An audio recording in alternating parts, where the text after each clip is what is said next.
Right. ఇక పెద్దిరెడ్డి రవికిరణ్ గారు ఉన్నారు, బీజేపీ రాష్ట్ర అధికార ప్రతినిధి, సీనియర్ నాయకులు. రవికిరణ్ గారు నమస్తే. రవికిరణ్ గారు వినిపిస్తుందా? Yes yes right. ఇక రాయపాటి అరుణ్ గారు మీరే. ఎస్ రవికిరణ్ గారు వినిపిస్తుందా? ఇప్పుడు వినపడుతుందండి. ఎస్ ఎస్ ఏంటి దీనికి సంబంధించి బుడమేరు రాజకీయం నిజంగా ఆ స్థాయిలో కూటమి ప్రభుత్వం అంటే కూటమి ప్రభుత్వం నిర్లక్ష్యం కనిపిస్తోంది అనేటువంటి మాట. సరే, 200 ఏళ్లలో రానటువంటి విపత్తు చూసినటువంటి ప్రస్తుత పరిస్థితి, దీన్ని విపత్తుగా కాకుండా అధికార పార్టీ వైఫల్యంగా కూడా వైఎస్ఆర్ కాంగ్రెస్ పార్టీ చెప్తున్నటువంటి పరిస్థితి ఉంది. నిజంగా అంటే కూటమి ప్రభుత్వ వైఫల్యం కింద చూడాలా?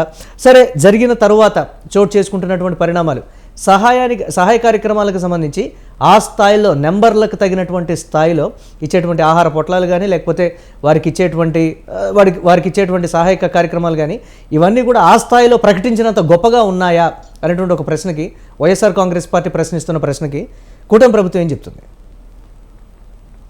మురళి గారు, ముందుగా మీకు తోటి ప్యానలిస్టులకి తొందర టీవీ విషయంలో శుభ సాయంత్రం అండి.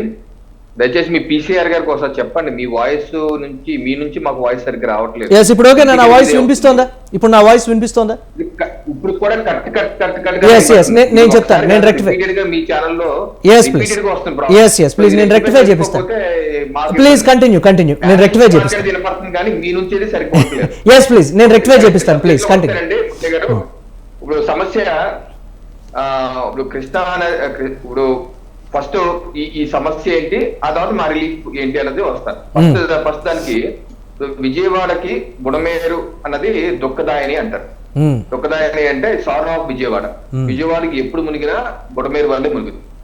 విజయవాడ మునిగింది, ఇప్పుడు కృష్ణానది ఫ్లడ్ వరకు మునగదండి. ఇది ఒకటి అర్థం చేసుకోవాలి ప్రజలు.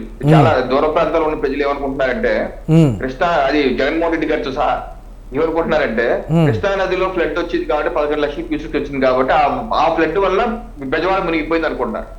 ఇది కరెక్ట్ కాదు. 11,43,000 క్యూసెక్లు చరిత్రలో ఎప్పుడు లేని విధంగా ఫస్ట్ టైం వచ్చింది. వచ్చినా సరే జాగ్రత్తగా వారం రోజుల నుంచి వాటర్ రిలీజ్ చేసుకుంటూ వచ్చారు కాబట్టి ఎక్కడ ఏ ఇబ్బంది లేకుండా డౌన్ స్ట్రీమ్ కూడా కట్ట కూడా వీక్ గా ఉన్న చోట సివిల్ సప్లైస్ మంత్రి గారు నాదెళ్ల మనోహర్ గారు, అలాగే ఎమ్మెల్యేలు, సిబ్బంది మొత్తం కరకట్టలన్నీ సెట్ చేశారు కాబట్టి కింద వరకు కూడా సరే. లంక గ్రామాలు ఎట్లాగూ మునుగుతాయి. లంక గ్రామాలు మరి 9 లక్షల క్యూసిక్స్ వస్తేనే మునిగిపోతాయి. 8,9,000 అలాగే 11,43,000 మునుగుతాయి కదా. సో అది తప్పితే మేజర్ డ్యామేజ్ అయితే జరగలేదు. సో బెజవాడ మొనక అన్నది కృష్ణా నదిలో వచ్చిన వాటికి సంబంధం లేదు. సో బుడమేరే ప్రాబ్లం. ఎప్పటి నుంచి ప్రాబ్లం? ఇది దశాబ్దాలకు, ఇప్పుడు కాదు 6-7 దశాబ్దాలుగా ఇది ఒక ప్రాబ్లం. బుడమేర అనేది ఒక క్షణంగా వచ్చేసే వాగు. అది ఖమ్మం ప్రాంతం, మైలవరం ప్రాంతం వర్షాలు కొండల్లో కురుస్తుంది. అది క్షణంగా బయలుదేరి అక్కడ విజయవాడ చాలా దగ్గరలోనే ఉంటది. ఆ విటిపిఎస్ కొండపల్లి నుంచి దగ్గరలో ఉంటే టక్కన flash flood. Vijayawada rural city కాదు, మెయిన్ సిటీ కాదు, విజయవాడ రూరల్ ప్రాంతాల నుంచి అది ఎక్కడికి వెళ్ళింది అంటే కొల్లేరు మంచినీటి సరస్సుకి వెళ్ళిపోదు. కొల్లేరు మంచినీటి సరస్సుకి మేజర్ గా వాటర్ వచ్చేది ఈ బుడమేరు నుంచి వస్తాయి. సో దాన్ని కంట్రోల్ చేయలేకపోవడం దశాబ్దాలుగా ఉన్న ప్రాబ్లం. దానికి ఏం చేశారంటే 1970లో వెలగలేరు అన్న గ్రామం దగ్గర ఒక రెగ్యులేటర్ కట్టారు. రెగ్యులేటర్ కట్టి దాన్ని ఆపారు. ఆ రెగ్యులేటర్ కి ఏంటంటే లాకులు ఉంటాయి, గేట్లు ఉండవు. ఇదే ఇప్పుడు లక్ష్మణ్ గారు కూడా చెప్పేది. లక్ష్మణ్ గారు కూడా ఆ ప్రాంత వాసి కాబట్టి ఆయన కూడా కరెక్ట్ గా చెప్పగలిగారు. వెలగలేరు దగ్గర ఉన్నది రెగ్యులేటరే, అది డ్యామ్ కాదు. రెగ్యులేటర్ ఉండేది లాకులు, డ్యామ్ ఉండేది గేట్లు. పాపం జగన్మోహన్ రెడ్డి గారికి తెలియదు ఆ విషయం. సో ఆ రెగ్యులేటర్ ని 1970లో కట్టారు. అది కొంతవరకు ఆపారు. అయితే దాని కెపాసిటీ 10,000 క్యూసెక్స్. అంటే ఆ తర్వాత చరిత్రలో ఏంటంటే 30,000, 40,000 కూడా వచ్చేస్తుంది. దానివల్ల ఉపయోగం ఉండలేదు. మళ్ళీ విజయవాడ మునుగుతుంది. 1990లో మునిగింది. ప్రతి సంవత్సరం ఆల్మోస్ట్ మాన్సూన్ లో అడపదడపలు అవుతానే ఉంటుంది. సో దానికి ఏం చేశారంటే అక్కడ నుంచి బుడమేరు డైవర్షన్ ఛానల్ అని ఏదైతే ఈ వాగు ఏదైతే కొల్లేరుకి వెళ్తుందో ఇంకొక డైవర్షన్ ఛానల్ కట్టి 15 కిలోమీటర్లో తవ్వి దాన్ని కృష్ణానదికి కలిపారు. అంటే ఎక్కువ ఫ్లడ్ వచ్చినప్పుడు ఈ ఛానల్ ద్వారా కృష్ణానదిలోకి పంపించేద్దాం అని చెప్పేసి దాని ద్వారా ఫ్లడ్ ని డ్యామేజ్ కంట్రోల్ చేద్దామని చేశారు. అయితే ఆ ఛానల్ కెపాసిటీ 10,000 క్యూసెక్స్. సో మళ్ళీ అది గత 20 ఏళ్ళుగా 15 ఏళ్ళుగా ఏంటంటే ఆ ఛానల్ కెపాసిటీ కూడా సరిపోవట్లేదు.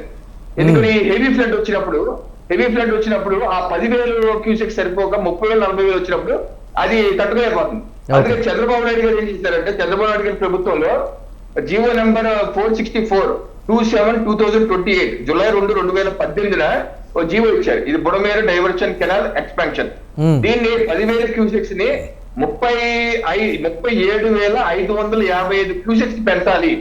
ఈ యొక్క ఛానల్ ని బుడమేరు డైవర్షన్ ఛానల్ ని పెంచే విధంగా, విస్తీర్ణం పెంచే విధంగా, తద్వారా ఎక్కువ ఫ్లడ్ ని వెళ్ళిపోయే విధంగా ప్లాన్ చేసి దాని విస్తీర్ణ పనులు మొదలుపెట్టారు. అది 2018లో కాబట్టి ఆ తర్వాత 2019 గవర్నమెంట్ మారిపోయింది. జగన్మోహన్ రెడ్డి గారి ప్రభుత్వం దాన్ని కంటిన్యూ చేయలేదు. ఎక్కడ వేసిన గోంగళ అక్కడే వదిలేశారు. సగం తవ్వి సగం తవ్వగా అక్కడ వదిలేశారు.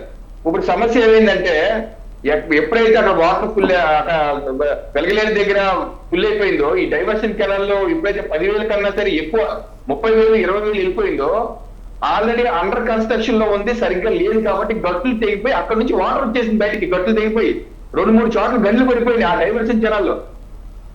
అక్కడ పడిపోయి రోడ్లకు వచ్చేసింది. ఇది జగన్మోహన్ రెడ్డి గారికి తెలియదు. ఆయన ఇవాళ కూడా ఏమంటారు, కృష్ణా నది పైన కుడిపక్క చంద్రబాబు నాయుడు గారు అద్దెకుంటున్నటువంటి ఇల్లు ఉంటది.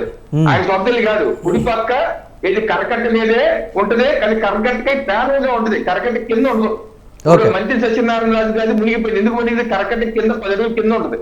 ఇది ఏంటి, ప్యారల్ గా ఉంటది. అది ఎక్కడుంది? కృష్ణా నది కుడిపక్క గుంటూరు వైపు ఉంది.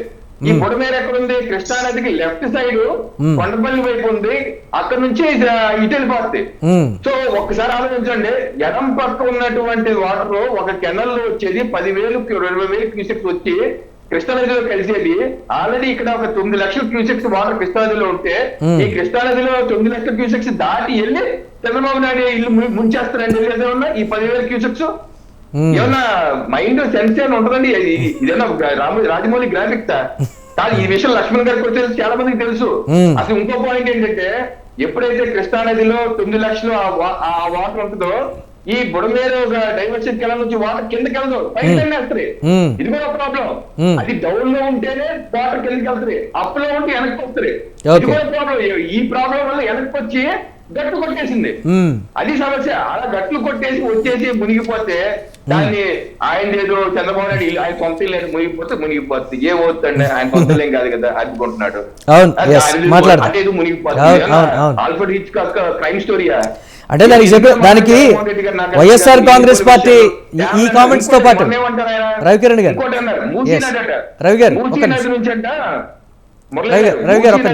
వాటర్ వచ్చేస్తే మురళి గారు ఒకసారి మూసీ నది అంటే వాటర్ వచ్చేసి పులిచెంతల దగ్గర కలిసిందంట. మూసీ నది ఎక్కడ ఉందండి? తెలంగాణలో స్టార్ట్ అయింది, తెలంగాణలో ఎండ్ అయిపోయింది. పులిచెంతలకు రాదు. రాణి నది గురించి మూసీ నది పులిచెంతలకు వచ్చింది, సరిగ్గా మేనేజ్ చేయలేదు అన్నారు. ఏం మాట్లాడతారండి? సో అంటే వారు ఇంకొక మాట కూడా, అంటే జగన్మోహన్ రెడ్డి ఇంకో మాట కూడా అన్నారు, ఇది మ్యాన్ మేడ్ ఫ్లడ్స్, కావాలనే క్రియేట్ చేసినటువంటి ఒక ఫ్లడ్ కింద కూడా వారు మాట్లాడినటువంటి పరిస్థితి. మరి దానికి సంబంధించినటువంటి కోణం ఏంటో కూడా రేపు ఎల్లుండి ఒకవేళ రివీల్ చేస్తారు, మాట్లాడదాం దీనిపై కూడా.